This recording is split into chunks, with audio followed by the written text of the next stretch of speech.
Wife. But Elena felt nothing but the cold stiffness of his fingers through the silk of her gown. It was a grip meant to hold her in place, not to hold her close. Smile, Elena, Richard whispered, his voice low enough that only she could hear, yet sharp enough to cut through the ambient noise of the gala. The investors are watching. She adjusted the corner of her mouth, lifting it just enough to satisfy him. They are watching you, Richard, she replied softly, her voice barely rising above the clinking of champagne glasses nearby. I am just the decoration. Richard didn't respond. He simply turned his head toward the bank of photographers, flashing a grin that seemed to shine brighter than the diamonds around Elena's neck. He was in his element here, surrounded by adoration, power, and the promise of future deals. Elena, however, felt as though she were drowning in plain sight. The air in the grand ballroom was thick with perfume and hairspray, a cloying scent that made her chest tight. She looked down at her dress, a masterpiece of deep emerald green that cost more than most people earned in a lifetime. It was beautiful, suffocating, and entirely chosen by him. As they moved away from the red carpet and into the main hall, the noise shifted from the chaotic shuddering of cameras to the hum of wealthy conversation. Waiters glided past with trays of hors d'oeuvres, their movements silent and efficient. Elena accepted a glass of water instead of champagne, needing something to ground her. Richard was already being pulled away by a group of men in tailored suits, their laughter booming as they discussed mergers and acquisitions. He didn't look back to see if she was following. He knew she would be. She always was. Elena wandered toward the edge of the room, near a large window that overlooked the city skyline. The lights of the buildings twinkled in the distance, indifferent to the drama unfolding inside. She took a sip of water, the cool liquid doing little to soothe the heat rising in her cheeks. It had been months since she and Richard had shared a genuine conversation. Their evenings at the mansion were conducted in parallel silences. He in his study with his documents, she in the library with a book she wasn't really reading. The house, once a home they dreamed of building together, had become a museum of their shared history, pristine and empty. You look lovely tonight, Elena. She turned to see a colleague of Richard's, a man whose name she struggled to recall. Thank you, she said politely. It's a wonderful event. Richard is in high spirits, the man observed, glancing toward where her husband stood laughing. New ventures, I hear. Big changes on the horizon. Change is always good, Elena said, the words tasting like ash in her mouth. She wondered what kind of changes the man meant. Business expansions or something more personal, there had been rumors. Whispers in the social circles she navigated with grace but detachment. Whispers about a young model seen at Richard's office too often. Whispers she had chosen to ignore, because acknowledging them would make them real. Richard returned a moment later, his energy heightened, his eyes bright with a kind of manic ambition that she hadn't seen in years. He took her arm, his grip tighter now. We need to go, he announced, not asking. I have an early meeting tomorrow. It's only 9 o'clock, Elena noted, checking the watch on her wrist, a gift from him for their 5th anniversary. Time is money, Elena. You know that, he said, steering her toward the exit. He didn't wait for her to finish her water. He didn't ask if she was tired. He simply moved, and she fell into step beside him, a satellite orbiting a star that no longer warmed her. The walk to the limousine was conducted in silence. The chauffeur held the door open, nodding respectfully. Inside the car, the leather seats were cool against her skin. The partition between them and the driver was up, creating a private box where the truth usually lived. But tonight, the truth remained locked behind Elena's teeth. Richard loosened his tie, exhaling a long breath as he looked out the window. That went well, he said, more to himself than to her. The stock price should react positively tomorrow. I'm glad, Elena said. She looked at his profile, the sharp jawline, the silver creeping into his dark hair. She remembered when she loved looking at him. She remembered when his smile was reserved for her alone. Now, it was a commodity distributed to anyone who could benefit him. Richard, are you happy? The question hung in the air, heavy and unexpected. Richard turned to look at her, his expression shifting from relaxation to mild irritation. What kind of question is that? I have everything a man could want. I have the company, the reputation, the home. And us, Elena asked, her voice trembling slightly. Do you have us? Richard sighed, rubbing his temple. Elena, don't start. Not tonight. We are successful. People would kill for our life. Why do you always need to dig for problems where there are none? Because silence is a problem, she whispered. Because I feel like I am living with a stranger who knows all my secrets but cares about none of them. Richard looked away, focusing on the passing streetlights. You are being dramatic. You have everything you need. Just be content.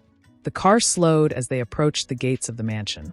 The iron gates swung open automatically, swallowing them into the darkness of the private drive.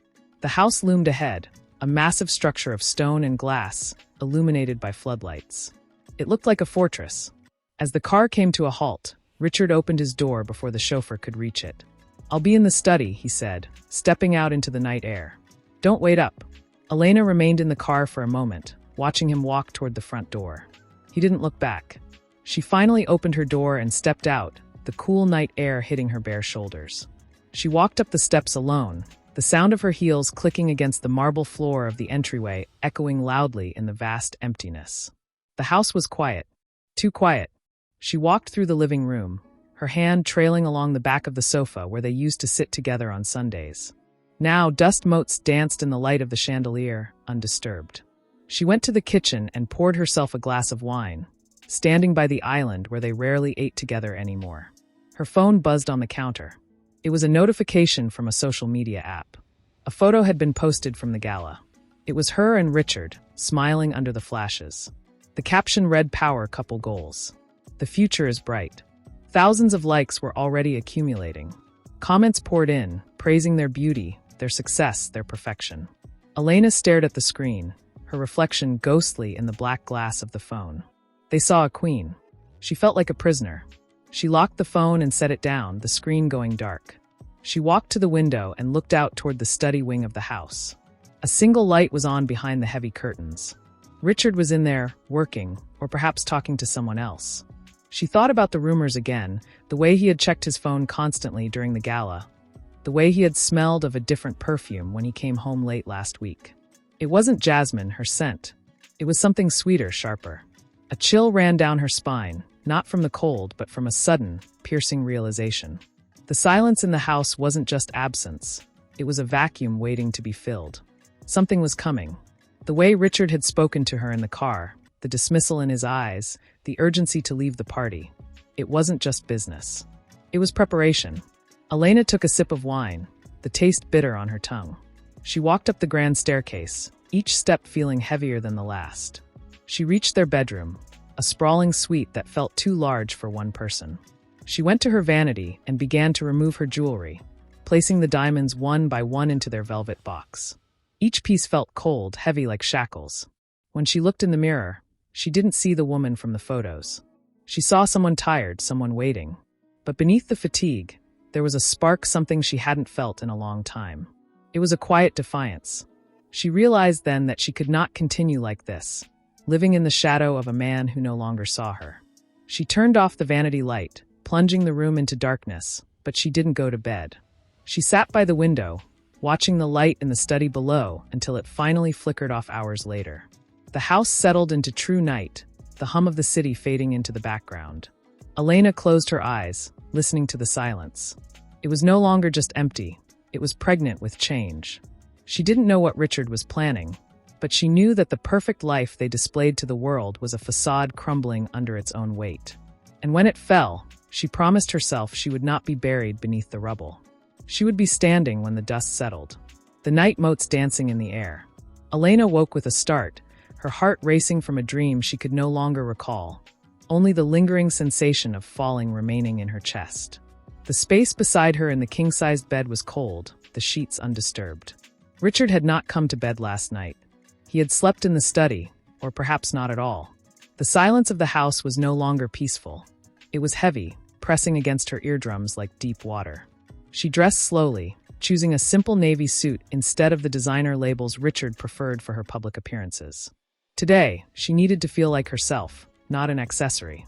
Downstairs, the kitchen was immaculate, the staff moving with quiet efficiency that felt almost sympathetic. They knew. In a house this size, secrets were impossible to keep. The housekeeper, Maria, placed a cup of coffee in front of Elena, her eyes avoiding Elena's face. "Mr. Richard left early," Maria said softly, breaking the silence. "He said you should join him for lunch at the office." 1:00. Elena held the warm mug with both hands, seeking comfort in the heat. "Did he say why no, ma'am?" "Just that it was about the public image campaign." Elena nodded, though a knot of dread tightened in her stomach. Public image was rarely discussed over lunch. It was discussed in boardrooms with marketing teams, not between husband and wife. She drank the coffee, but it tasted bitter, lacking its usual richness. The drive to the city center was a blur of gray skyscrapers and traffic lights that seemed to turn red just for her. Each stop felt like a delay, a moment stolen from the inevitable confrontation waiting at the end of the road. The corporate tower loomed above the street, a monument of glass and steel that reflected the sky but offered no warmth. Elena walked through the lobby, her heels clicking against the marble floor. The receptionists greeted her with forced smiles, their eyes flickering with a nervous energy that confirmed her fears. Something was different today. The air conditioning was too cold, biting at her exposed arms. She took the private elevator to the top floor, the numbers climbing slowly, each floor feeling like a step toward a precipice.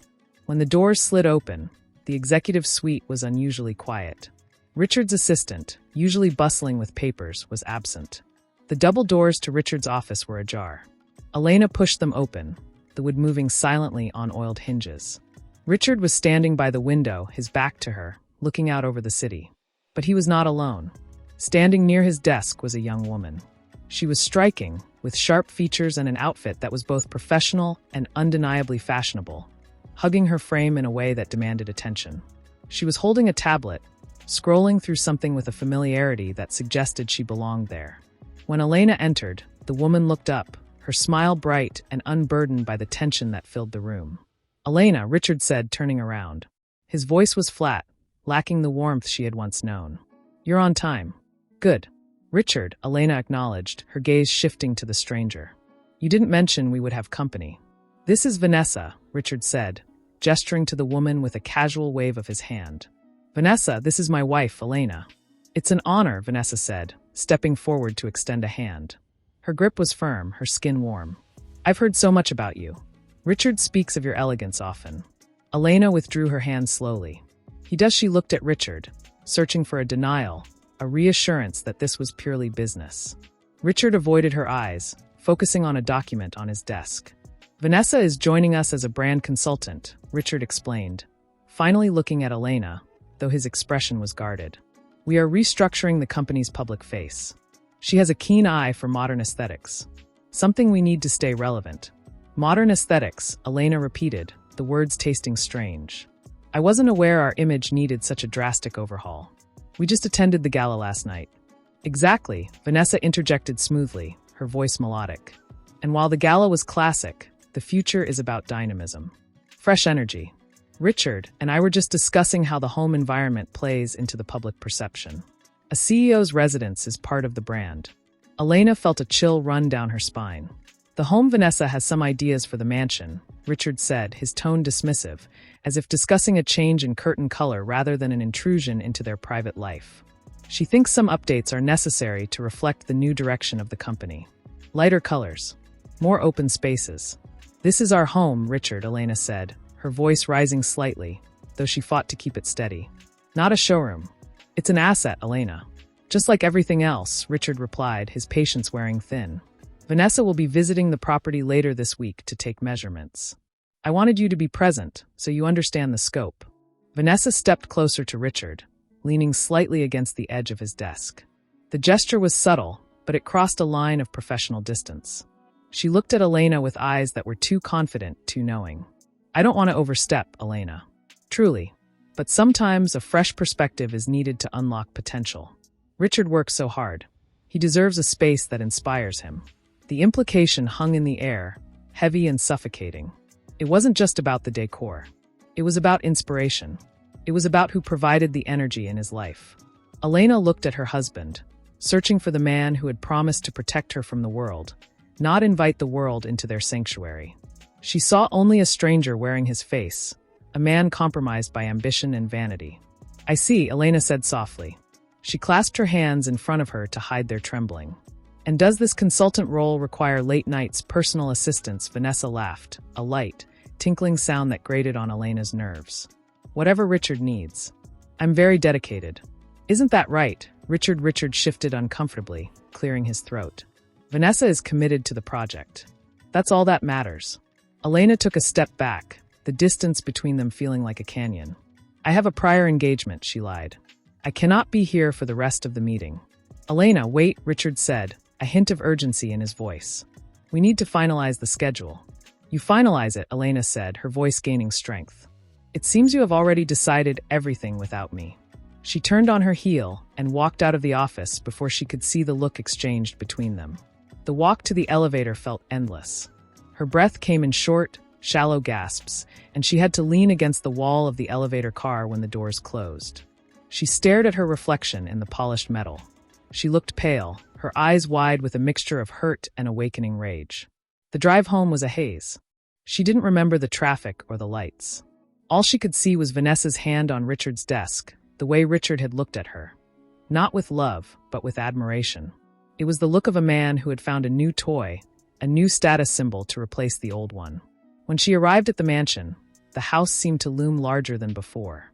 The stone walls felt like they were closing in. She walked through the front door and stopped in the foyer. The silence was different now. It wasn't just empty. It was occupied by the ghost of Vanessa's voice. Lighter colors. More open spaces. They wanted to erase her presence from the walls, just as they were erasing it from Richard's life. Elena walked into the living room and ran her hand over the back of the sofa. This was where they had sat 10 years ago, planning their future. Now, the future was being planned in a glass office by a stranger. She went to the kitchen and poured a glass of water, her hands shaking so much she nearly dropped the glass. She sat at the table, staring at the surface. She thought about leaving. She thought about packing a bag and walking away right now. But something stopped her.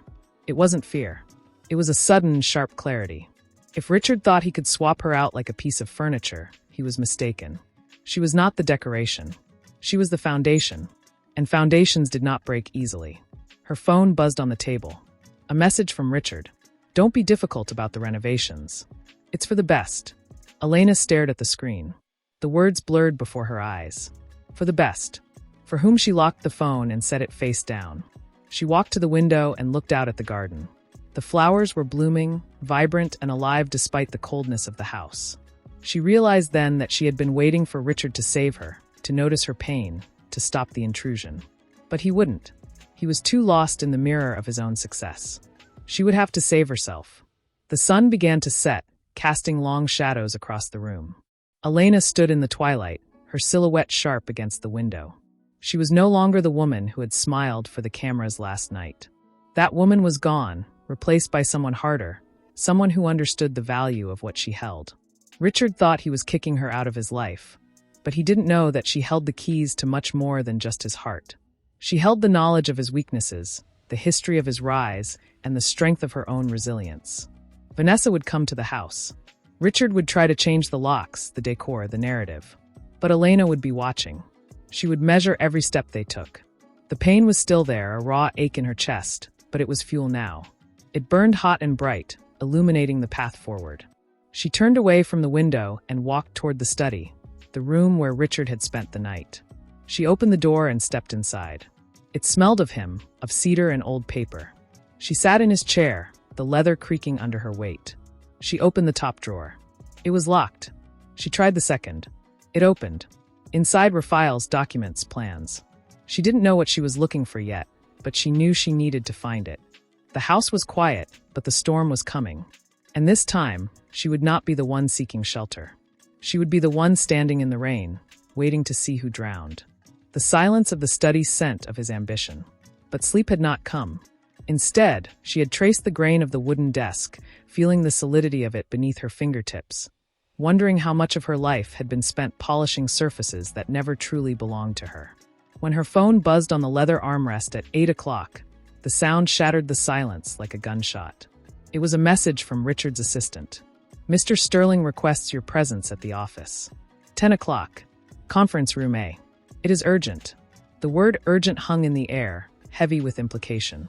Elena dressed in the same navy suit from the day before, kneading the armor of the fabric against the vulnerability she felt inside.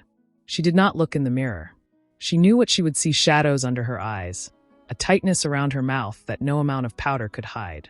The drive to the tower was a blur of gray concrete and red taillights. Each stoplight felt like a countdown, ticking away the seconds of her old life. She parked in the private garage, the elevator ride to the top floor stretching into an eternity.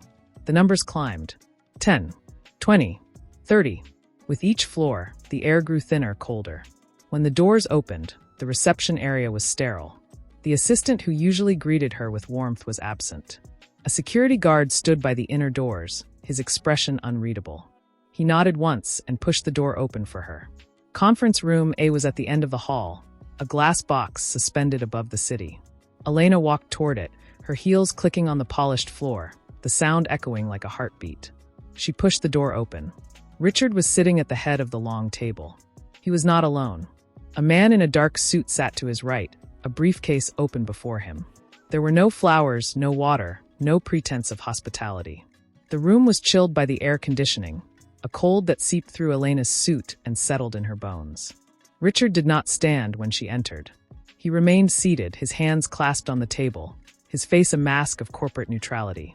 "Please sit," Richard said, gesturing to the chair opposite him. His voice was devoid of emotion, flat and practiced. Elena sat, placing her hands in her lap to hide their trembling. She looked at the man beside Richard. He slid a thick document across the polished surface of the table. It stopped just in front of her. The paper was crisp, white, and intimidating. "What is this?" Elena asked. Her voice sounded small in the large room, but she forced herself to meet Richard's eyes. "It's a separation agreement," Richard said. He didn't flinch.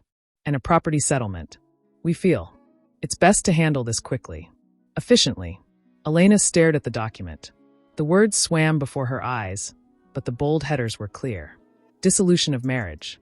Asset division. Vacating of primary residence. She looked back at Richard, searching for a crack in the armor, a sign that this was some twisted joke, a stress test she didn't understand. "You feel who is we? Richard, you and your lawyer, or you and Vanessa?" Richard's jaw tightened, the only sign of irritation he allowed himself. "Vanessa is not involved in this. This is about business. About moving forward. Our marriage, it has run its course, Elena. We want different things. You want stability. I need growth." "Growth," Elena repeated, the word tasting like bile. "You call throwing away 10 years of my life growth, I call it honesty," Richard countered, leaning forward slightly. "I don't love you, Elena. I haven't for a long time. Staying together would be a lie. I'm giving you a generous settlement. Enough to live comfortably anywhere you choose. Just not here." He tapped the document with a manicured finger. "The mansion is tied to the company's assets now. For tax purposes. For image. You need to vacate within 48 hours. We have movers scheduled for tomorrow morning." Elena felt the air leave the room. 48 hours. They hadn't just decided to end the marriage. They had planned her eviction. She looked at the lawyer, who was studiously avoiding her gaze, focusing on his pen. She looked back at Richard. He was watching her, waiting for the tears, the screaming, the collapse. He expected the woman who smiled for cameras to break under the pressure of reality. "And if I refuse?" Elena asked quietly. Richard sighed, leaning back in his chair. He looked tired, not from guilt, but from the effort of maintaining this facade. "Then we litigate. And you know I have the resources to drag this out for years. You will get nothing. You will be stuck in a legal battle while I move on with my life. Is that what you want to be, the bitter ex-wife fighting over scraps?" The threat was implicit but clear. He held all the cards. Or so he thought. Elena looked down at the document again. She saw the clauses regarding the house. Property held under Sterling Holdings. She remembered the files she had seen in his study drawer the night before. The loans. The collateral. He was leveraging everything. He was so busy trying to impress Vanessa, to expand the brand, that he had tangled his personal assets with the company's volatile debts. She picked up the pen the lawyer had placed next to the paper. It was heavy, cold metal. Her hand hovered over the signature line. The room was so quiet, she could hear the hum of the ventilation system. She thought about the mansion. The cold halls, the empty rooms, the life she had poured into making it a home. They wanted it back. They wanted to erase her. "You want me to sign this?" Elena asked, her voice steady now. "It's the best path," Richard said. "Sign it, take the settlement, and leave with dignity." Elena looked at him, really looked at him for the last time as his wife. She saw the arrogance in the set of his shoulders, the blindness in his eyes. He thought he was winning. He thought he was cutting off a dead weight. He didn't see that he was cutting off his own lifeline. She thought about the files in his study, the loans secured against the property he was so eager to reclaim. He needed that house clean of her name to secure further financing. He needed her out to hide the cracks in his foundation. Dignity, Elena whispered. She signed her name. The ink flowed dark and permanent. She didn't shake. She didn't cry.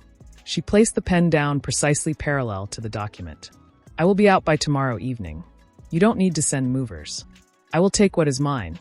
Richard exhaled, a sound of relief he couldn't suppress. Good. I'm glad we could be reasonable.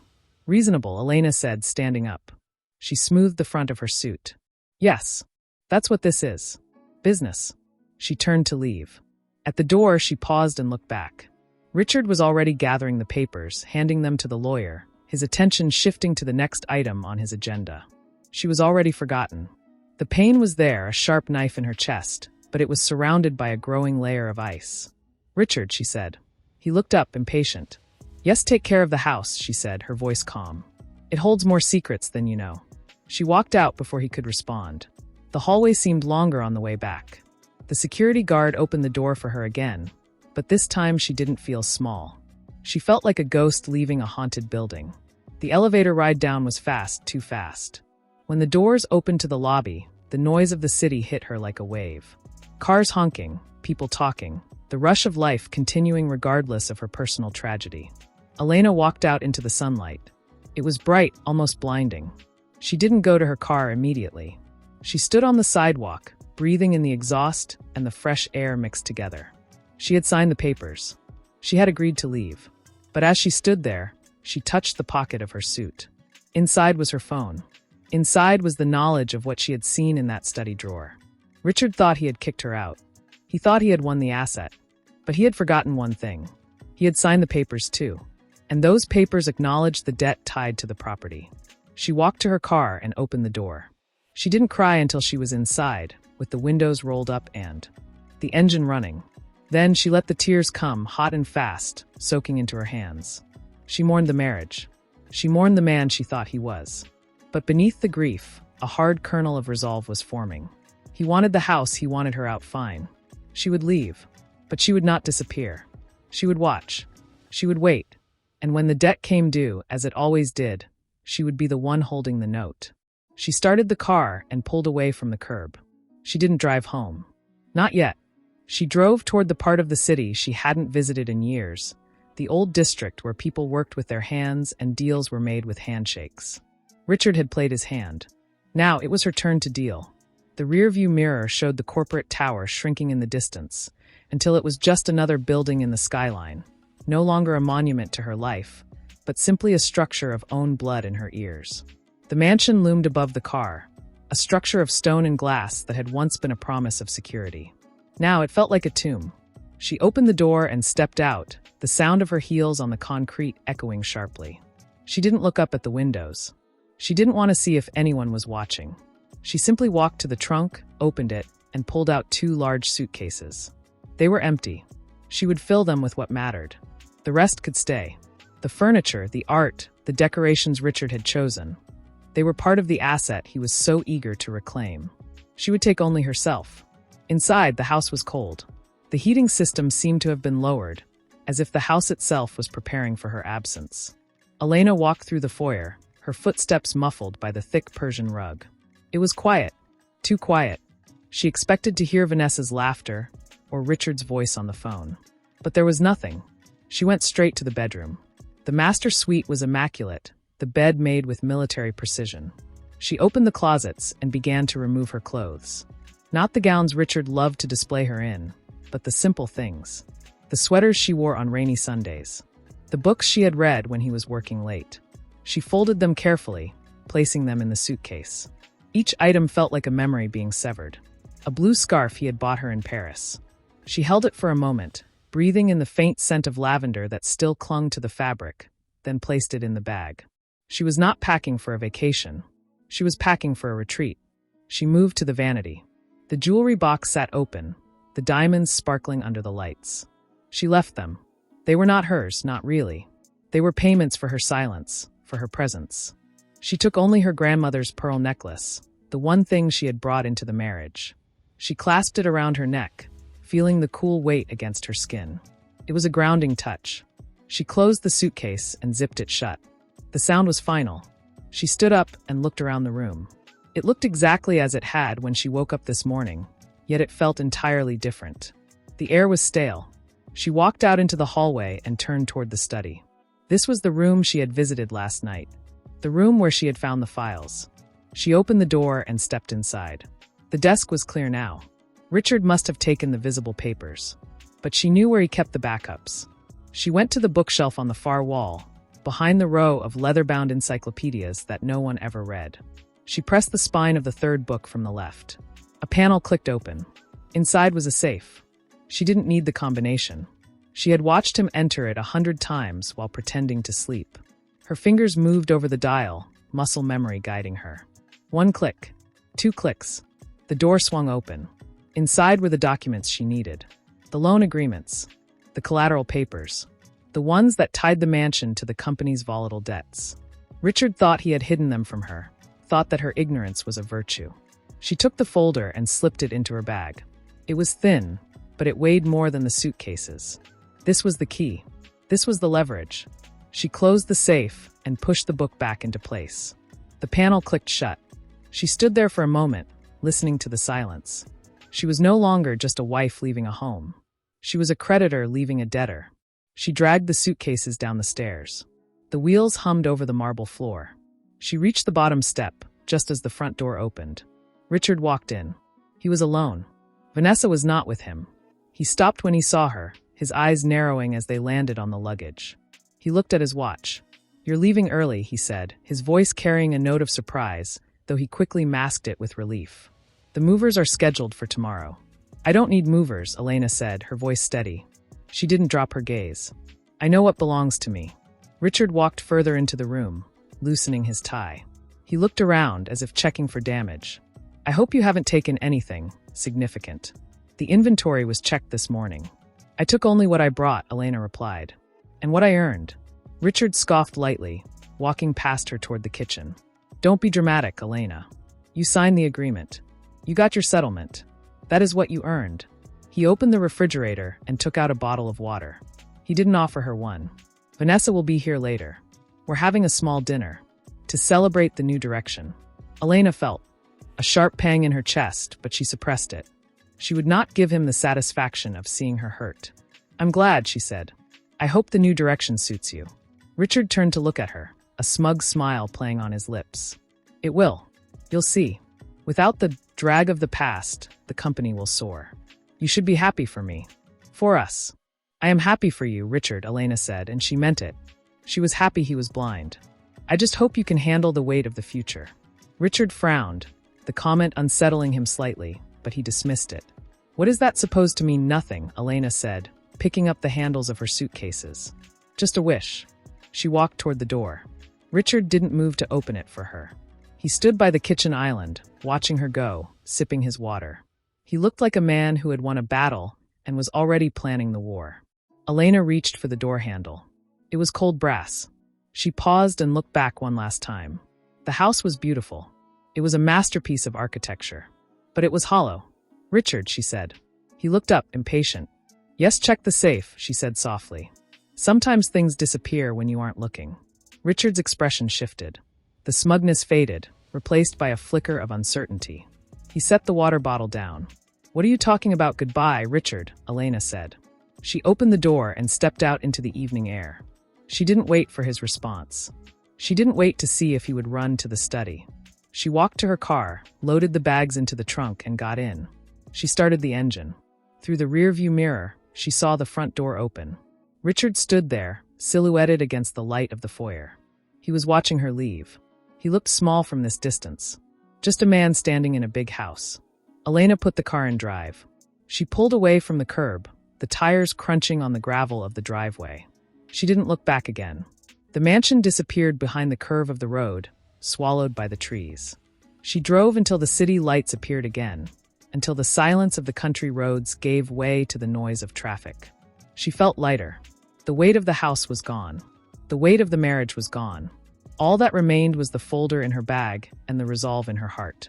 She found a motel on the edge of the city, a modest place with neon signs and vending machines. It was a far cry from the mansion, but it felt real. She parked the car and sat there for a moment. The adrenaline was fading, replaced by a deep exhaustion. She had done it. She had left. But the story wasn't over. Richard thought he had kicked her out. He thought he had won the asset. He didn't know that the asset was a liability. He didn't know that she held the keys to his downfall in her handbag. She got out of the car and walked into the room. It was small, with a single bed and a flickering lamp. She placed the suitcases on the floor and opened the one with the documents. She spread the papers on the cheap desk. The numbers were clear. The debt was massive. The maturity date was close. Richard was betting on the house to cover the loan. But he couldn't use the house if he didn't own it free and clear. And she knew how to make sure he didn't. She lay down on the bed, staring at the ceiling. The water stain in the corner looked like a map. She traced it with her eyes. She was no longer Mrs. Sterling. She was Elena. And Elena had a plan. The silence of the motel room was different from the silence of the mansion. It wasn't empty. It was waiting. Outside, cars passed by, their headlights sweeping across the wall. Life was moving on, and she would move with it. She closed her eyes and slept, for the first time in years, without waiting for someone to come home. Back at the mansion, Richard stood in the foyer for a long time after the car disappeared. The silence rushed back in, heavier than before. He frowned, Elena's words echoing in his mind. Check the safe. He walked quickly to the study. The door was open. He went to the bookshelf. He pressed the spine of the third book. The panel clicked open. The safe was there. He entered the combination. The door swung open. It was empty. His breath caught in his throat. He stared at the empty metal box. The documents were gone. The loans. The collateral. He slammed the safe door shut, the sound echoing like a gunshot in the quiet house. He spun around, looking at the empty room. Elena, he whispered. But she was gone. He ran to the window and looked out at the driveway. It was empty. He was alone in the big house. And for the first time, he felt the walls closing in. He had kicked her out, but she had taken the foundation with her. He didn't know how yet, but he would find out. And by then, it might be too late. He leaned against the desk, his hands shaking. The celebration dinner with Vanessa suddenly felt meaningless. The house was his, but it was broken. And he was the one who had broken it. The night settled over the property. The lights of the mansion burned bright against the darkness, a beacon of wealth that hid a crumbling structure. Inside, Richard paced the floor, making calls, trying to fix what he couldn't see. Outside, the world turned. And Elena slept, dreaming not of the past, but of the day she would return. Not as a wife, but as an owner. The game had changed, and she was the one holding the cards. The suspense hung in the air, thick and electric. What would happen when the bank called? What would happen when the debt came due? Richard didn't know. But Elena did. And she would wait. She had all this bones, but he forced himself to breathe. Panic was a luxury he could not afford. Not tonight. Not when everything was finally aligning the way he wanted. He closed the safe door with a firm click, locking the emptiness away. It was just paper, he told himself. Elena was bluffing. She had taken copies, perhaps, to feel some sense of power in her exit. But the originals were filed with the bank, with the lawyers. She couldn't hurt him with a few sheets of paper. He straightened his tie in the reflection of the dark window, smoothing down his hair. He looked composed. He looked like a man in control. He would not let her ruin this night. He walked out of the study and into the hallway. The house was silent, but soon it would be filled with life again. Vanessa was arriving. She had texted him earlier, saying she was bringing champagne to celebrate the new chapter. Richard pushed the thought of the empty safe to the back of his mind, burying it under layers of arrogance. He had won. Elena was gone, driving away in her modest car to wherever exiles went. The mansion was his. The company was his. The future was his. He walked to the kitchen and opened a drawer, looking for the corkscrew, but stopped when he heard the doorbell ring. He opened the front door to find Vanessa standing there, wrapped in a light coat that did little to protect her from the evening chill. She held a bottle of vintage champagne in one hand and a folder in the other. Her smile was bright, illuminating the dark porch. "You look tense," she said, stepping inside without waiting for an invitation. She kissed him on the cheek, her perfume sweet and overpowering. "I thought tonight was about victory." "It is," Richard said, closing the door. He took the bottle from her hand. "Come to the veranda. The view is better from there." They walked through the house, their footsteps echoing on the marble. Vanessa trailed her hand along the wall, touching the frames of the family photos that still hung there. Photos of Richard and Elena. Photos of holidays past. She didn't look at them. She looked only at Richard. "We should update these," she suggested casually. "New photos. New memories." "Don't you think later?" Richard said, a flicker of irritation crossing his face. "Let's just enjoy the view." They stepped out onto the veranda.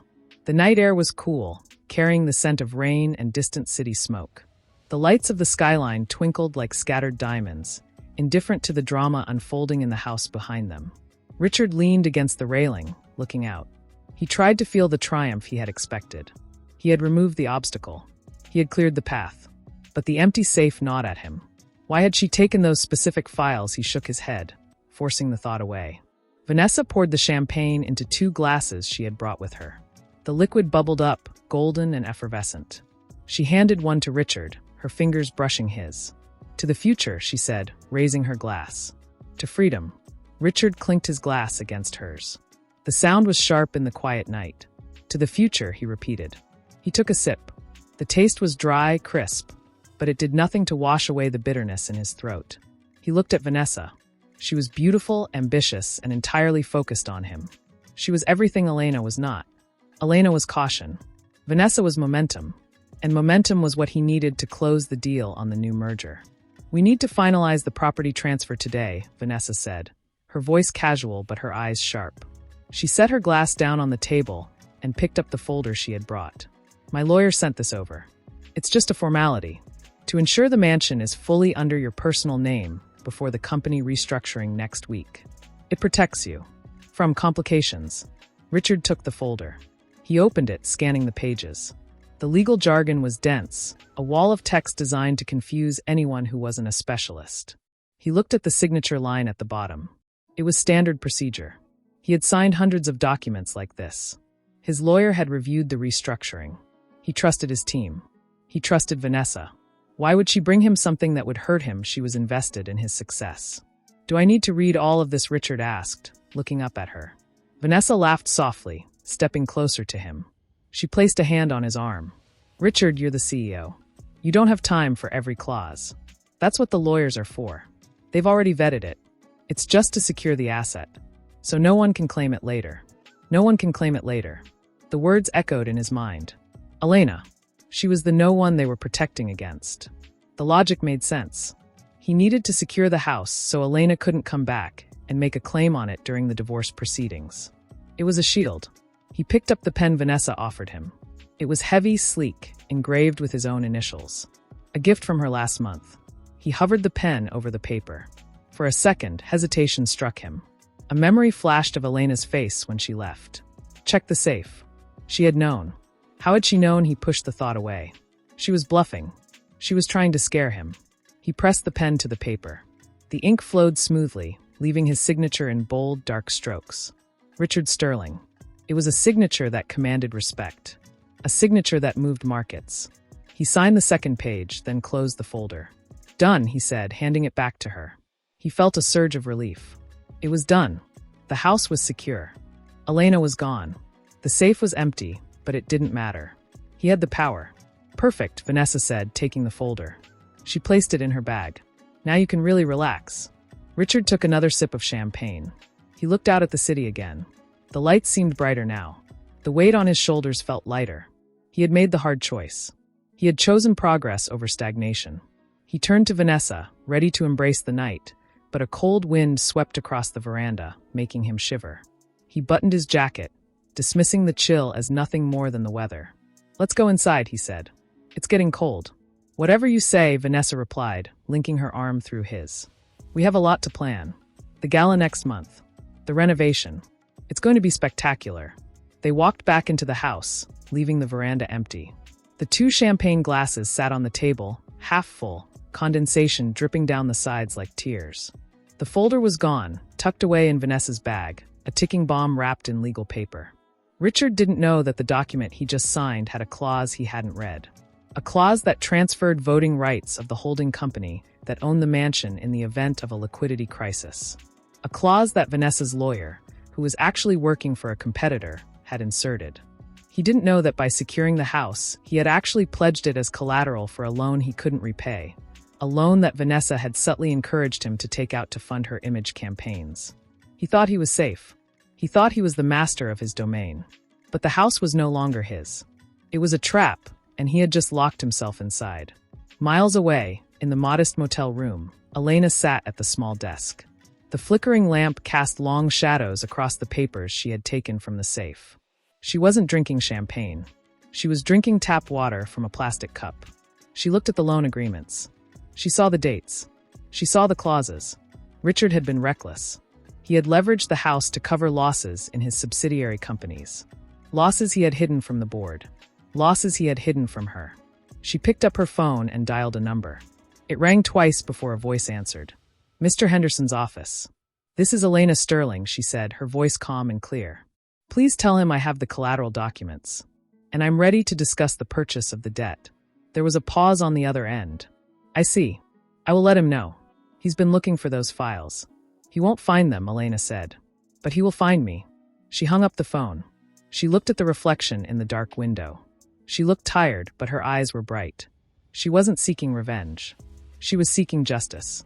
Richard had treated her like an asset to be liquidated. Now she would treat the debt like a business transaction. She picked up the pen she had brought with her and made a note on a pad of paper. Day 1. Back at the mansion, Richard was laughing at something Vanessa said in the living room. The fire was lit, casting a warm glow over the room. It looked cozy. It looked like a home. But the foundation was cracking.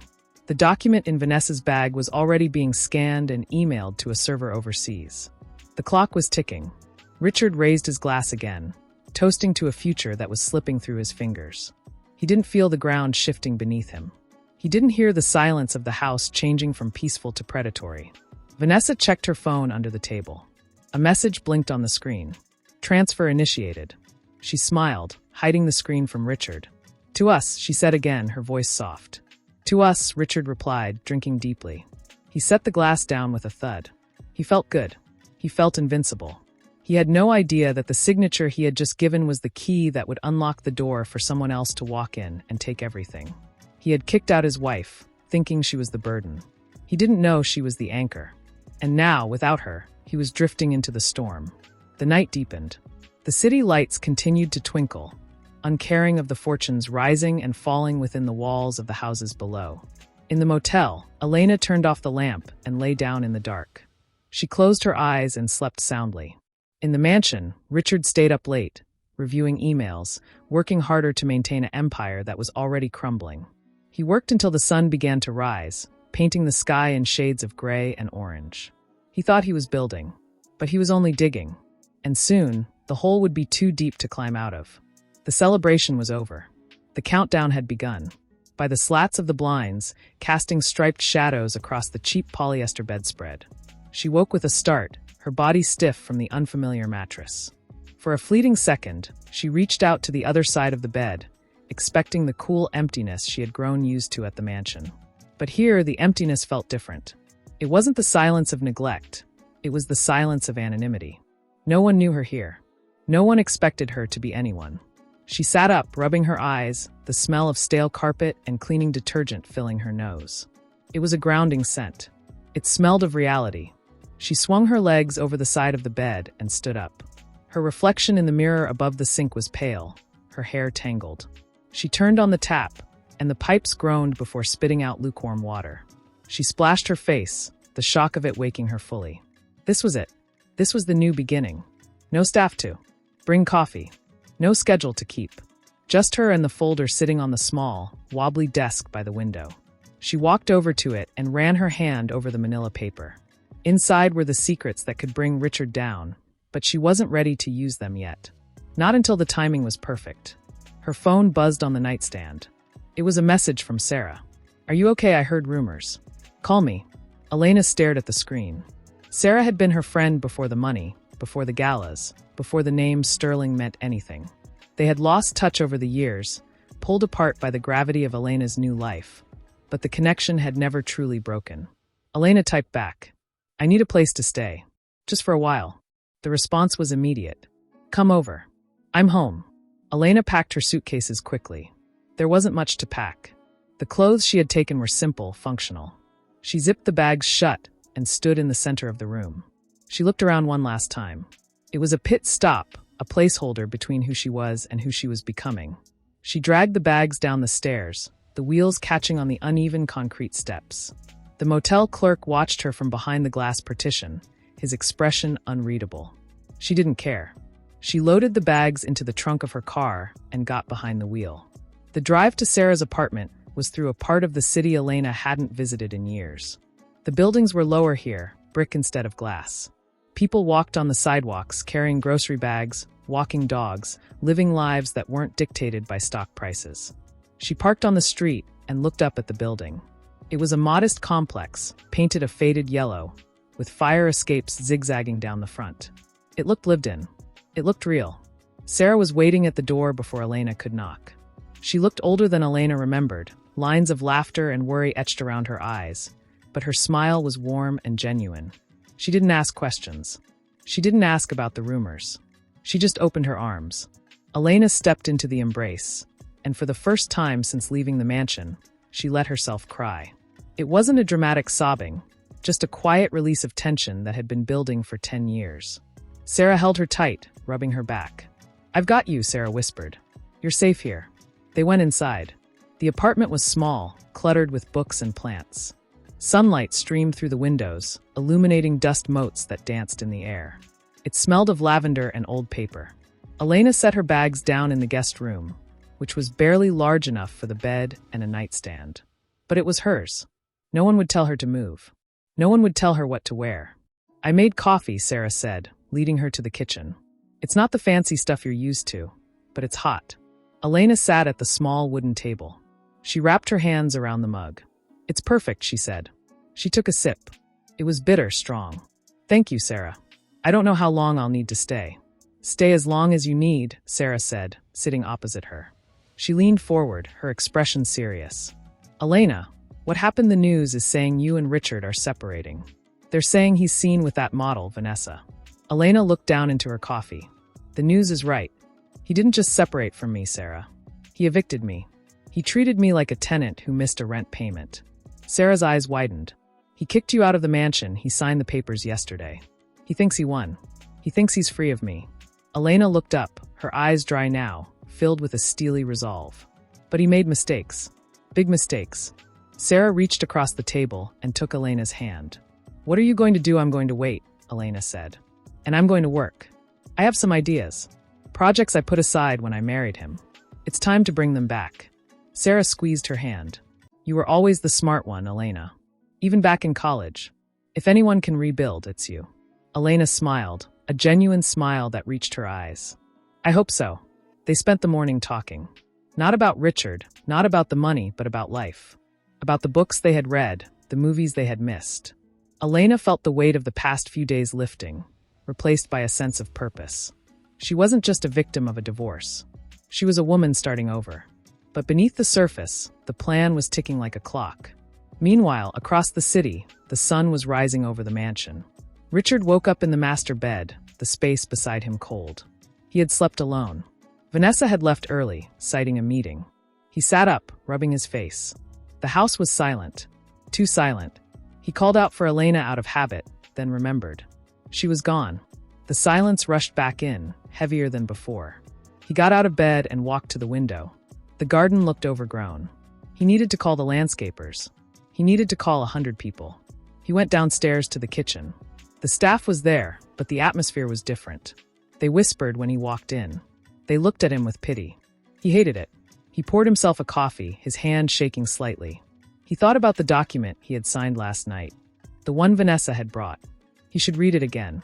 He should call his lawyer. But he didn't. He trusted Vanessa. She was the future. Elena was the past. His phone rang. It was the bank.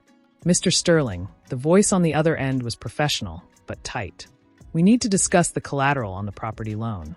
There seems to be a discrepancy in the filing." Richard frowned. "Discrepancy? My lawyer handled that." "What are you talking about? The documents we received this morning indicate a change in ownership structure. We need you to come in immediately to clarify." Richard felt a cold knot form in his stomach. "I'll be there in an hour." He hung up and stared at the phone. A discrepancy, how he had signed the papers last night. Vanessa had said it was standard. He grabbed his keys and headed for the door. As he walked out, he passed the foyer mirror. He looked tired, older. He didn't see the billionaire everyone else saw. He saw a man who was losing his grip. Back at Sarah's apartment, Elena was unpacking her laptop. She connected to the Wi-Fi, the password written on a sticky note on the router. She opened her email. There were messages from investors, old contacts who had heard the news. Some offered condolences. Others offered opportunities. She opened a folder on her desktop labeled Project Green. It was the sustainability plan she had created years ago, the one Richard had laughed at. She opened the files. The data was still good. Better than good. It was relevant.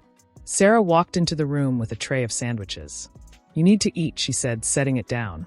Elena looked up from the screen. "I'm not hungry." "You have to keep your strength up," Sarah insisted. "Whatever you're planning, it's going to take energy." Elena closed the laptop. "You're right." She took a sandwich. "Sarah, do you remember when we talked about starting our own firm before I met Richard?" Sarah smiled nostalgically. "I remember. You said you wanted to build something that mattered. Not just make money." "I still want that," Elena said. "And I think now is the time." Sarah sat on the edge of the bed. "Then do it. I'll help. I still have contacts in the industry. People who remember you." Elena felt a surge of gratitude. She wasn't alone. She had thought the money was what kept people around. But here was Sarah, in a small apartment, offering everything she had. "Thank you," Elena whispered. "Don't thank me yet," Sarah said. "Wait until you succeed." Elena looked out the window. The sky was turning a deeper blue as afternoon approached. Somewhere out there, Richard was walking into a bank meeting he wasn't prepared for. Somewhere, Vanessa was spending money she hadn't earned. And somewhere, the documents Elena held were waiting to be used. She wasn't doing this for revenge. She was doing it for survival. And for justice. "I need to make a call," Elena said, standing up. "Go ahead," Sarah said, leaving the room to give her privacy. Elena dialed Mr. Henderson again. He answered on the first ring. "Mrs. Sterling, I was expecting your call." "The bank is calling him in," Elena said. The discrepancy was flagged. "Good," Henderson replied. "The clock is ticking. The loan matures in 30 days. If he can't prove clear ownership, the collateral goes into review. And if it goes into review, we can make an offer." "Make the offer," Elena said. "But don't put my name on it yet. Use the holding company." "Understood. You know this will become public eventually. When he loses the house, everyone will know who bought it." Elena looked at her reflection in the dark laptop screen. "Let them know. I'm not hiding anymore." She hung up. She walked back to the kitchen where Sarah was washing dishes. The sound of running water was soothing. Elena leaned against the doorframe. "I'm going to buy it," she said quietly. Sarah turned off the water and looked at her. "The mansion, the debt," Elena corrected. "And then the house. He thinks he kicked me out. But I'm going to be the one who signs the eviction notice." Sarah dried her hands and walked over, hugging Elena again. "You're stronger than him, Elena. Always were." Elena rested her head on Sarah's shoulder. She felt the tension leave her body. She was safe. She was planned. And she was ready. The afternoon sun warmed the kitchen floor. Outside, the city buzzed with life. Richard was walking into a hum that felt distant and unimportant. Inside the small kitchen, the only light came from the laptop screen, casting a pale blue glow over Elena's face. She sat wrapped in a thick woolen blanket Sarah had lent her, the fabric scratchy but warm against her skin. It was a stark contrast to the cashmere throws that draped over the sofas at the mansion. Those had been soft, luxurious, and cold. This blanket felt like a hug. Elena scrolled through the files on her screen, her fingers moving slowly over the trackpad. Each click opened a door to a past she had been forced to close. The folder was labeled Project Green. It contained proposals, feasibility studies, and architectural sketches she had created 5 years ago. Back then, she had presented them to Richard with trembling hands, hoping for support, for partnership. She remembered the way he had laughed, not unkindly, but with a dismissive arrogance that had stung more than cruelty. "It's a hobby, Elena," he had said, leaning back in his leather chair. "You have the house, the staff, the charity galas. Why do you need to work? Let me handle the business." He had treated her vision like a child's drawing, something cute to be displayed on the fridge but never taken seriously. She had shelved the project, burying her ambition under layers of duty as a wife. Now, looking at the data in the cold light of the screen, she saw what he had refused to see. The market had shifted. Sustainability was no longer a trend. It was a necessity. The numbers she had projected years ago were conservative. The potential was triple what she had estimated. Her hands trembled slightly, not from fear, but from a surge of adrenaline. She had been right. Her mind, her expertise, had been valid all along. The realization brought a rush of emotion that tightened her throat. It wasn't just about money. It was about validation. It was about proving to herself that she was not just the decoration Richard had claimed her to be. She clicked on a subfolder labeled Patents. There it was, a preliminary trademark filing she had forgotten about. She had registered the concept name and the specific design methodology before showing it to Richard. It was still active. She owned the intellectual property. Richard's company had used elements of her design in their public parks division without crediting her, without paying her. She had let it slide then, wanting to keep the peace. Now it was leverage. It was proof of her independent value. Sarah walked into the kitchen, carrying 2 mugs of tea. The steam rose in the cool air. She set one down beside Elena's hand. "You've been staring at that screen for hours," Sarah said softly, pulling up a chair. "What did you find?" Elena looked up, her eyes bright with a mixture of fatigue and excitement. "I found myself," she said, her voice raspy. "Sarah, he used my ideas. He built a division of his company on the backbone of this project, and he told me it was worthless." Sarah's expression hardened. "That's theft, Elena. Intellectual property theft." "It's evidence," Elena corrected, taking a sip of the tea. The warmth spread through her chest. "But I don't want to sue him. Not yet. Litigation is slow. I need something faster. I need capital." "You have the settlement money," Sarah reminded her. "The funds from the agreement you signed." Elena shook her head. "That money is a trap. If I use it, he controls the narrative. He can say I'm living off his generosity. I need to generate my own liquidity. I need to show the bank that I have value outside of his name." She turned the laptop toward Sarah. "Look at these projections. If I pitch this to the right investors, I can secure a loan independently. A loan that doesn't require Richard's signature." Sarah studied the screen, scrolling through the charts. "This is solid, Elena. Really solid. But investors are risky. They'll want to know about your history. About the divorce." "Let them know," Elena said firmly. "I'm not hiding. I'm pivoting. I'll frame it as a new venture. A spin-off. I'll use the holding company we discussed. Henderson can set it up tonight." Sarah leaned back, looking at her friend with admiration. "You've thought of everything." "I have to," Elena said. "Richard is struggling. I can feel it. The bank called him today. He's trying to secure the property loan, but the documents are messy. Vanessa signed something she shouldn't have, and he signed something he didn't read. They're tangled. If I can secure my own funding quickly, I can move faster than them." She closed the laptop and pushed it away. The screen went dark, reflecting her face back at her. She looked different than she had a week ago. The softness was gone, replaced by a sharpness in her jaw, a clarity in her eyes.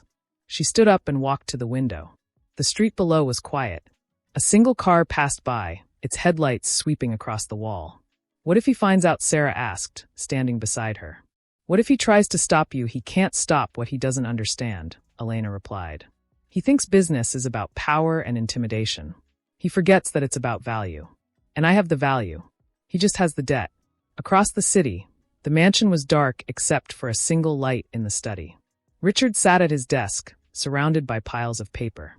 His tie was loosened, his shirt wrinkled. He had been on the phone for hours. Lawyers, bankers, accountants. Everyone had a different answer, none of them good. The discrepancy in the filing was worse than he thought. The document Vanessa had brought him had inadvertently linked the property to a subsidiary that was under audit. He couldn't access the equity he needed. Vanessa was in the living room, scrolling through her phone. She hadn't offered to help. She hadn't asked what was wrong. She was waiting for him to fix it, assuming he always could. Richard looked up from the papers and called out to her. "Vanessa, do you have the copy of the document you brought yesterday, the one I signed?" There was a pause. Then her voice floated in from the other room, casual and unconcerned. "I sent it to my lawyer. He's reviewing it." "Why, I need to see the clauses," Richard said, his voice rising slightly. "The bank is saying there's a transfer of rights clause I didn't approve." "Don't worry about it," Vanessa said, walking into the study. She leaned against the doorframe, looking immaculate despite the late hour. "My lawyer knows what he's doing. He's protecting your interests. You trust me, don't you?" Richard looked at her. For the first time, he felt a flicker of doubt. Her eyes were bright, but they didn't hold the warmth he had mistaken for affection. They held calculation. "I trust that you want this to work," he said slowly. "Of course I do," she said, smiling. "We're a team, Richard. Just focus on the bank. I'll handle the paperwork." She turned and left the room. Richard stared at the empty doorway. "We're a team." The words felt hollow. Elena had never spoken like that. Elena had spoken about us, about home, about future. Vanessa spoke about deals and paperwork. He rubbed his face, the stubble rough against his palm. He missed the silence of the house when Elena was in it. Now the silence felt like a threat. He picked up his phone and dialed Elena's number. It rang 5 times before going to voicemail. He didn't leave a message. What would he say? "Come back, help me." His pride wouldn't allow it. He slammed the phone down on the desk. He was Richard Sterling. He built empires. He didn't need help. He would fix this tomorrow. He would force the bank to understand. He would make them see reason. But in the small apartment, Elena was already asleep. She had sent the email to Henderson. The holding company was being registered. The pitch deck was ready. She slept deeply, the first peaceful sleep she had had in years. She dreamed not of the mansion, but of a garden. A garden she had planted herself, where the flowers grew wild and free, untamed by anyone's design. Morning came quickly. The sun rose over the city, painting the sky in shades of orange and pink. Elena woke before the alarm. She showered in the small bathroom, the water pressure weak but warm. She dressed in a sharp blazer and trousers, her own clothes, not the ones Richard had bought. She looked in the mirror and smoothed her hair. She was ready. Sarah was already in the kitchen, making toast. "Big day," she said, handing her a plate. "Big day," Elena agreed. She ate quickly, her mind racing through the presentation she would give. She wasn't just pitching a business. She was pitching her identity. She was proving that she could stand on her own. "I'll drive you," Sarah said. "You shouldn't take your car. Too recognizable." "Good thinking," Elena said. They finished breakfast in comfortable silence. There was no need for words. They both knew what was at stake. As they walked out of the apartment building, the air was crisp. Elena took a deep breath. She felt light. The weight of the marriage was gone. The weight of the expectation was gone. All that remained was the work. And she loved work. She loved creating something from nothing. Richard had forgotten that. He thought money created value. But Elena knew the truth. Value created money. They got into Sarah's old sedan.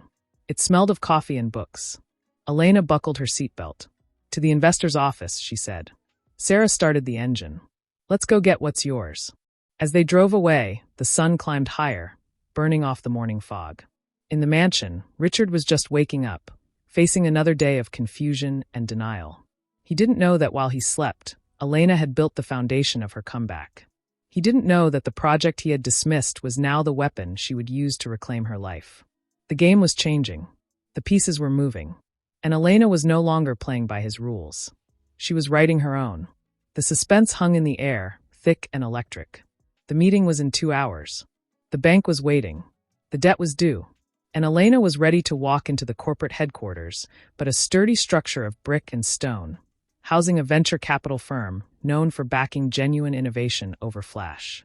Elena looked up at the sign, her heart beating a steady, heavy rhythm against her ribs. This was it. The first step. There was no safety net here. No Richard to fall back on, no mansion to retreat to. Just her portfolio, and the truth. "Are you ready?" Sarah asked, turning to look at her. Her eyes were filled with a mixture of pride and worry. She knew what was at stake. If this failed, Elena's resources would dwindle quickly. The settlement money was enough to live on, but not enough to build an empire. Elena took a deep breath, the air in the car smelling of old leather and Sarah's vanilla air freshener. It was a comforting scent. "I have to be," she replied, opening the door. "There is no plan B." She stepped out onto the sidewalk. The city noise rushed around her, horns blaring, people rushing past with coffee in hand. She adjusted her blazer, pulling it tighter around her waist. It was a simple navy jacket, nothing like the designer labels she used to wear, but it fit well. It felt like armor. She walked toward the entrance, Sarah trailing a step behind. The lobby was bustling, a stark contrast to the private elevators she was used to. She waited in line, holding her visitor badge, feeling like just another person in the crowd.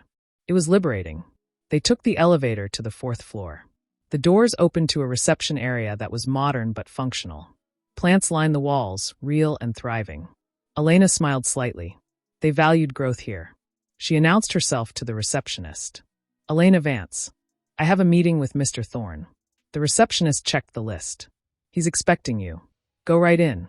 The conference room was large, dominated by a long wooden table. Mr. Thorne sat at the far end, flanked by two associates.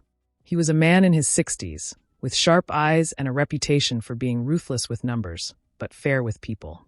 He stood as Elena entered, but his expression was guarded. Mrs. Sterling, he said, extending a hand.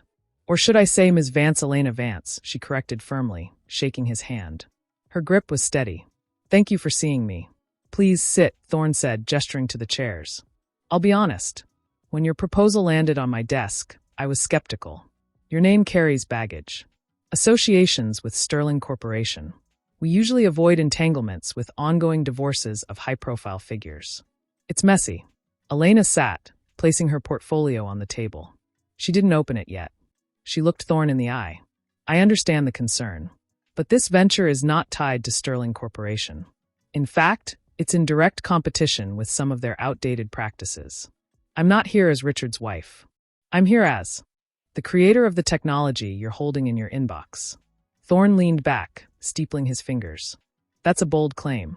Sterling Corp's sustainability division is one of their flagship projects. Are you saying you invented it? I designed the core methodology 5 years ago, Elena said, her voice clear and unwavering. Richard dismissed it.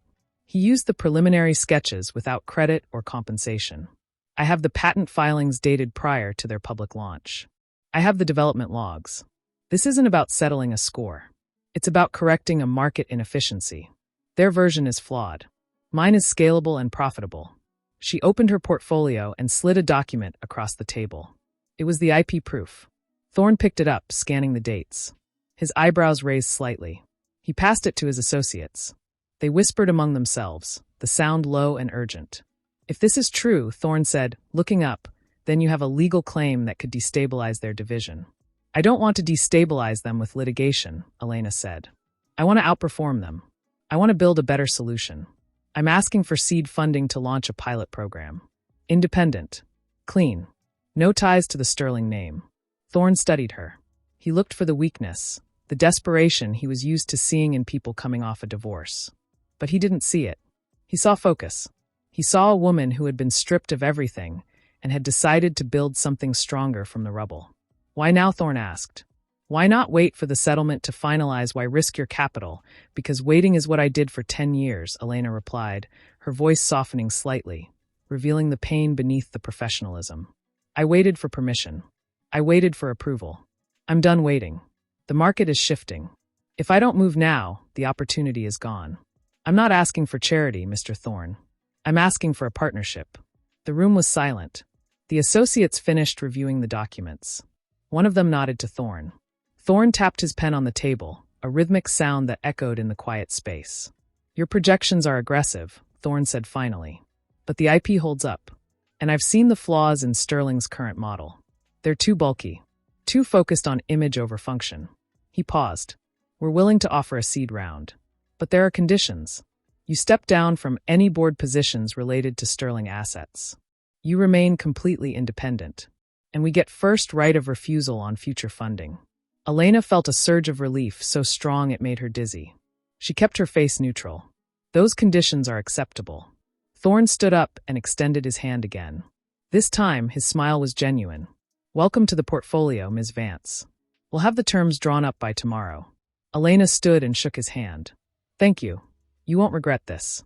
She walked out of the conference room with Sarah beside her. They didn't speak until they were back in the elevator. When the doors closed, Sarah let out a breath she seemed to have been holding for an hour. You did it, she whispered.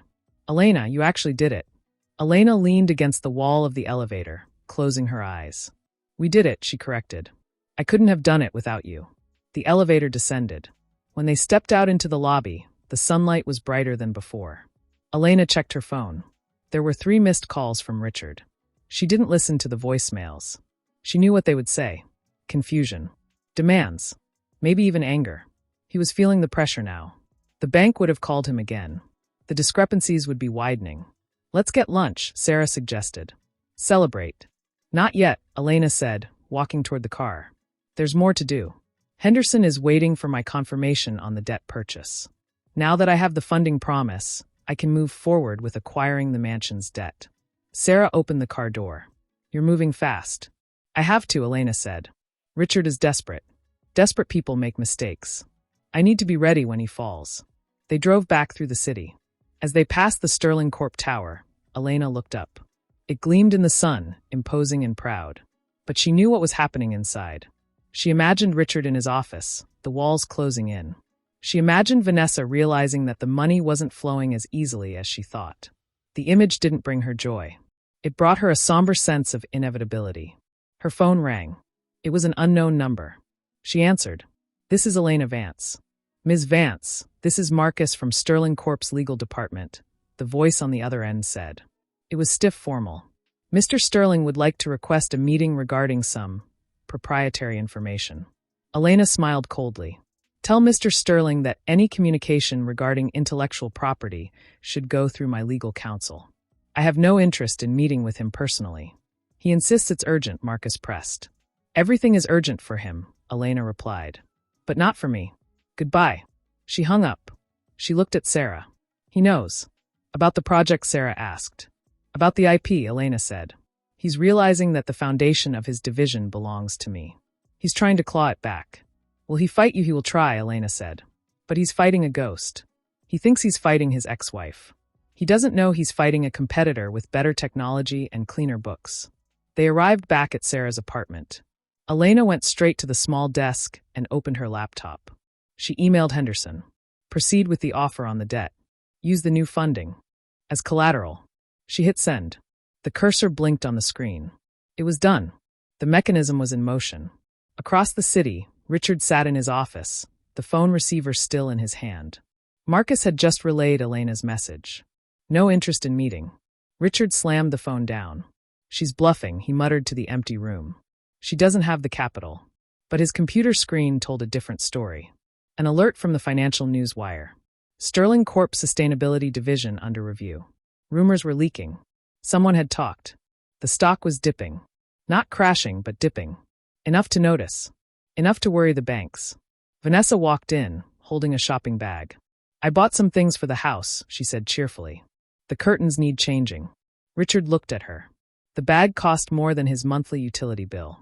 We need to cut spending, Vanessa, he said sharply. She stopped, her smile fading. Why you just secured the loan? Didn't you? Richard looked away.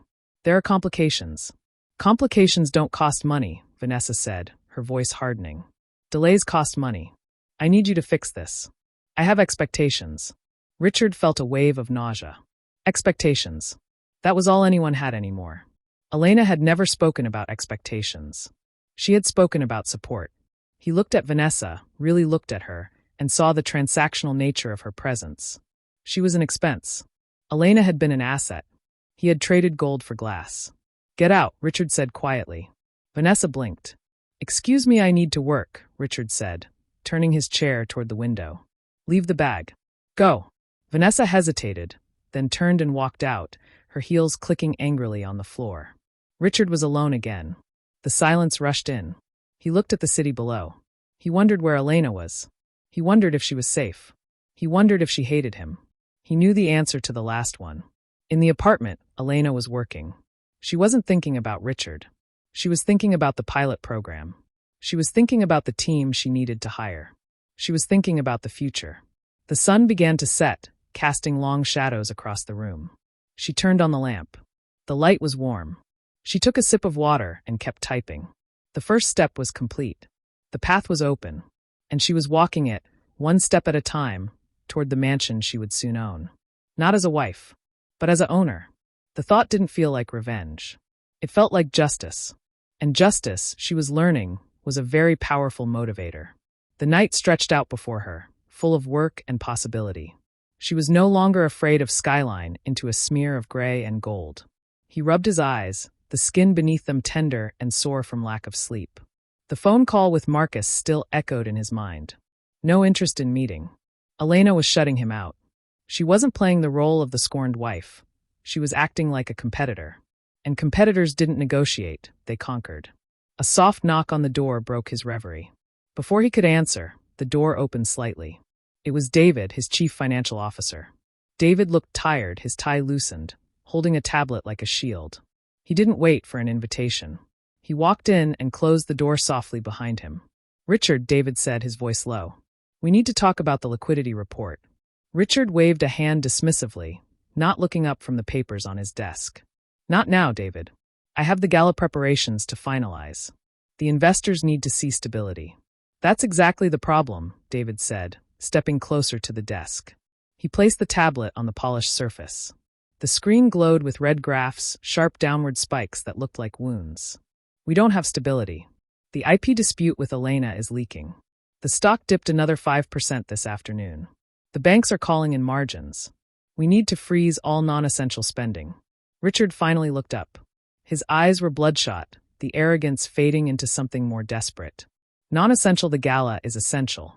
It's how we secure the next round of funding. If we cancel, it looks like weakness. It looks like bankruptcy if we spend money we don't have," David countered, his voice firm. He was one of the few people who could speak plainly to Richard, but even he looked uneasy. "You authorized the transfer for the new marketing campaign yesterday. The one Vanessa suggested. It's draining the operational budget. We can't pay the suppliers next week if this continues." Richard stood up abruptly, the chair scraping loudly against the floor. He walked to the window, turning his back on David. The rain hammered against the glass. "Vanessa knows what the market wants. She knows image. You know numbers. I need you to manage the numbers so I can manage the image." "I can't manage numbers that don't exist, Richard," David said, his patience wearing thin. "You're leveraging the mansion again. I saw the paperwork. You're using the property equity to cover the operational losses. But the bank flagged the title this morning. There's a lien pending. Someone is looking at the debt." Richard spun around. "A lien who we don't know yet. It's anonymous. But it means we can't access those funds until it's cleared." David paused, watching Richard's face pale. "If we can't access the funds, we can't cover the payroll. We need to cut the gala.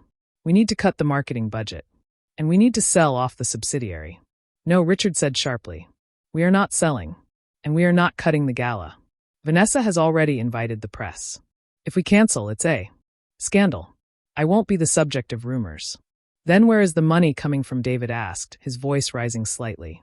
"You're gambling, Richard. And you're gambling with the company's future. Elena's project, it's gaining traction. Thorn Ventures just announced a partnership with her. Her stock is going up while ours is going down.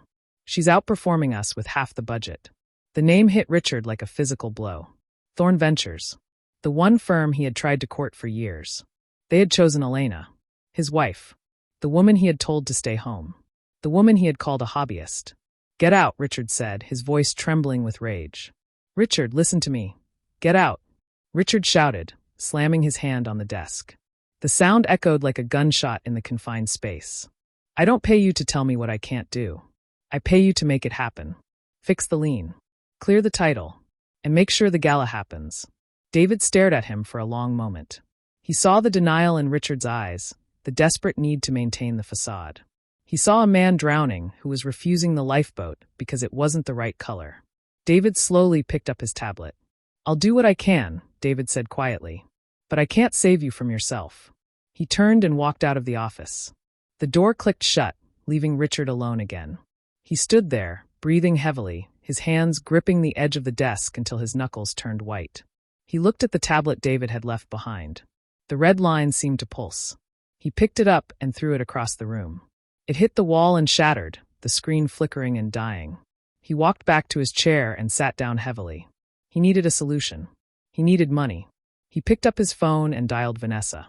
She answered on the second ring, her voice bright and oblivious. "Richard, I was just thinking about you. The venue for the gala. I found a better one. The Grand Hall. It's twice the price, but it's where the royals stay. It's perfect for us." Richard closed his eyes. The pain behind them was sharp. "Vanessa, we have budget constraints. David is saying we need to cut back." There was a silence on the other end. When she spoke, her voice had cooled. "Budget constraints, Richard. You're a billionaire. You don't have budget constraints. You have priorities. Is this about me? Do you not want me there? It's not about you," Richard lied, his voice weary.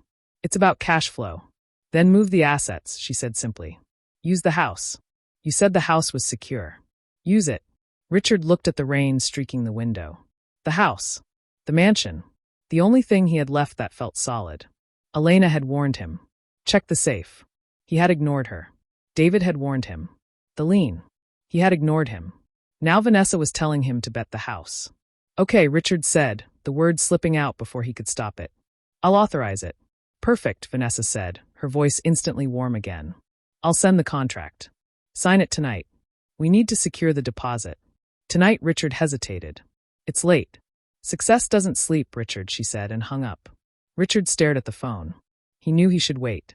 He knew he should call the bank. But the pressure was too great. The need to prove everyone wrong, to prove David wrong, to prove Elena wrong, to prove that he was still the king of the city, was overwhelming. He opened his laptop. The email from Vanessa was already there. The attachment was a contract for the venue deposit. It required a personal guarantee linked to the property assets. He hovered the cursor over the sign button. His hand shook. He thought about Elena sitting in some motel room, counting her pennies. He thought about her telling him to check the safe. She had known. How had she known? A cold dread settled in his stomach. But he pushed it away. He couldn't afford doubt. Not now. He clicked the button. Authorized. The screen flashed confirmed. He leaned back, exhaling a long breath. It was done. The money would be available in the morning. The gala would happen. The image would be saved. He poured himself a drink from the decanter on his desk, his hand trembling slightly as the liquid sloshed over the rim. He drank it in one gulp, the burn of the alcohol doing little to warm the coldness inside him. Across the city, in the small apartment, Elena's phone buzzed on the desk. She was reviewing the pilot program schematics with Sarah. She picked up the phone and looked at the notification. It was from Henderson. Offer submitted. Asset flagged for transfer pending bank review. Richard Sterling authorized the guarantee. Elena read the message twice. She didn't smile. She didn't cheer. She simply set the phone down and looked at Sarah. He signed it, she said quietly. Sarah looked up from the papers. He used the house as collateral, yes, Elena said. He's desperate. He's trying to fund Vanessa's extravagance with the roof over his head. Is it enough? Sarah asked. To buy the debt, it's more than enough, Elena replied. He just signed away his control. When the bank reviews the lien tomorrow, they'll see the guarantee. They'll see the risk. And they'll accept my offer to take the debt off their hands. Once I own the debt, I own the collateral. Sarah shook her head, a look of awe on her face. He really doesn't see it. Does he? He sees what he wants to see, Elena said. He sees a savior in Vanessa. He sees a victim in me. He doesn't see the trap. Elena stood up and walked to the window. The rain was heavier now, washing the dust off the glass. She could see the Sterling Corp Tower in the distance, a beacon of light in the storm. She imagined Richard inside, drinking his whiskey, thinking he had won another battle. He thought he had secured the venue. He thought he had secured his image. He didn't know he had signed the eviction notice for himself. What happens tomorrow? Sarah asked, coming to stand beside her. Tomorrow the bank calls him, Elena said. They'll tell him the guarantee is risky. They'll tell him they need to liquidate the asset to protect the loan. They'll tell him I'm the buyer. And he'll call you, Sarah said. Yes, Elena replied. And I won't answer. The room was quiet, filled only with the sound of the rain and the hum of the laptop. Elena felt a strange sense of calm. There was no joy in his downfall, only a sense of balance being restored. The universe had a way of correcting errors. Richard was an error. A man who valued appearance over substance, who traded loyalty for novelty. He had built his house on sand, and now the tide was coming in. She turned away from the window and went back to the desk. There was work to do. The pilot program wouldn't run itself. She had a company to build, a future to create. Richard's fate was in his own hands now. She had simply removed the safety net. Richard finished his second drink and stood up. The office was spinning slightly. He grabbed his coat and headed for the door. He needed to go home. He needed to tell Vanessa the good news. He walked through the empty corridors of the tower, his footsteps echoing. The security guards nodded as he passed, but their eyes looked pitying. He ignored them. He took the elevator down to the garage. The car felt cold when he got in. He started the engine and drove out into the rain. The drive home was a blur of red taillights and wet pavement. He arrived at the mansion and parked in the driveway. The house loomed above him, dark and silent. He walked to the door and unlocked it. Inside, the air was stale. He called out for Vanessa. I'm home. No answer. He walked into the living room. The lights were off. He turned them on. The room was empty. He checked the kitchen. Empty. He checked the bedroom. Empty. On the bed, there was a note. He picked it up. Had to run an errand. Don't wait up. Richard crumpled the note in his hand. He was alone. Again. The house was big, too big for one person. He walked to the window and looked out at the rain. He thought about Elena. He wondered if she was warm. He wondered if she was safe. He wondered if she was laughing at him. He didn't know that she wasn't laughing. He didn't know that she was working. He didn't know that she was coming back. Not to save him, but to take what was hers. The rain continued to fall, washing over the mansion, washing over the city, washing away the dust of the old life. The storm was here. And tomorrow, the floodgates would open. Richard stood in the dark room, holding the crumpled note, waiting for a morning that would change everything. He took a sip from the flask in his pocket, the alcohol burning his throat. He closed his eyes and tried to sleep standing up, but the shadows in the corner of the room seemed to be moving. They looked like figures. They looked like consequences. And they were on top of the duvet where he had collapsed the night before. His head throbbed, a rhythmic pounding that matched the anxiety fluttering wildly in his chest. The memory of the previous night returned in jagged fragments. The signature on the guarantee. The empty house. The crumpled note in his pocket. He sat up, rubbing his face, his hands shaking slightly as he pulled the note out. Had to run an errand. Don't wait up. It was casual. Dismissive. He tossed it onto the nightstand, watching it land beside the empty whiskey glass. He stood up and walked to the window, his legs feeling heavy, as if weighted by lead. The garden below was overgrown, the hedges unkempt and wild. He hadn't noticed before. He had always assumed the staff handled it, that the machine of his life ran itself. But the staff had been reduced last month to cut costs. Another decision he had made to free up capital for. For Vanessa for the image, he turned away from the window, catching his reflection in the dark glass. The man staring back looked older than his years. The silver in his hair was no longer distinguished. It was gray and dull. The lines around his eyes were deep trenches of worry, carved by sleepless nights and denied truths. The sound of the front door opening echoed through the house, shattering the silence. Heavy footsteps on the marble floor. Voices. Vanessa was back. Richard straightened his tie, trying to compose himself, trying to summon the mask of the billionaire CEO. He walked out of the bedroom and down the stairs. He found her in the foyer, surrounded by shopping bags from high-end boutiques. She was on the phone, laughing, her voice bright and carefree. She didn't notice him immediately. Yes, the diamond one, she was saying, tracing the handle of a bag with a manicured nail. No, the emerald is too last season. I need something that pops. Something that says power. Yes, charge it to the account.